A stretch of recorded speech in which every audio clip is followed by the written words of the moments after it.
என் பெயர் ஞானபிரசிதா. நான் 4ஆம் வகுப்பு படிக்கிறேன். ஆலமரம் போல் அமர்ந்து இருக்கும் தலைமை ஆசிரியர் அவர்களுக்கும், அதன் விழுதுகள் போல் அமர்ந்து இருக்கும் ஆசிரியர் பெருமக்கள் அவர்களுக்கும், அதன் இலைகள் போல் அமர்ந்து இருக்கும் மாணவ செல்வங்களுக்கும் இனிய வணக்கம்.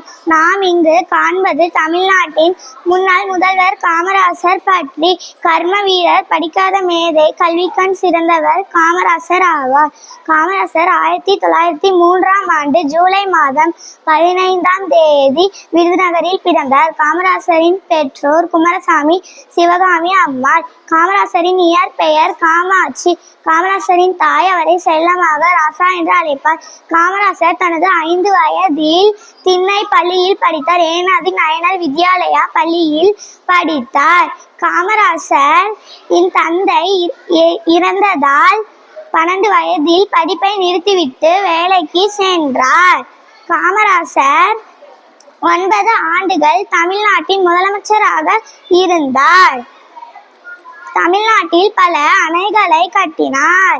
காமராசரின் ஆட்சி காலம் தமிழ்நாட்டின் பொற்காலம் ஆகும்.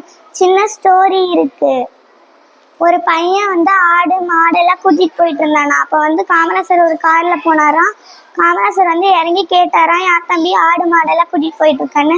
அந்த பையன் சொன்னானா, எங்க கிட்ட சாப்பிட்றதுக்கு அந்த மாதிரிலாம் வசதி இல்லை, அதனாலதான் ஆடு மாடு கூட்டிட்டு போயிட்டு இந்த மாதிரி சாப்பிட்டு நாங்கள் வசதி இந்த மாதிரி தான் இருப்போம் அப்படின்னானா. அதுக்கு காமராசர் மதிய உணவு திட்டத்தை அறிமுகப்படுத்தினா எல்லாம் ஸ்கூலுக்கு வருவாங்கன்ட்டு மதிய உணவு திட்டத்தை அறிமுகப்படுத்தினாராம். 1956இல் மதிய உணவு திட்டத்தை திருநெல்வேலியில் எட்டயபுரத்தில் அறிமுகம் செய்தார். காமராசர் 1975இல்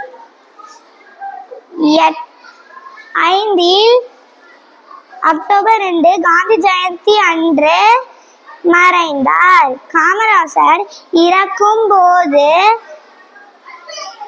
அவரின் சொத்து மதிப்பு வெறும் 125 ரூபாய் மட்டுமே. நன்றி, வணக்கம்.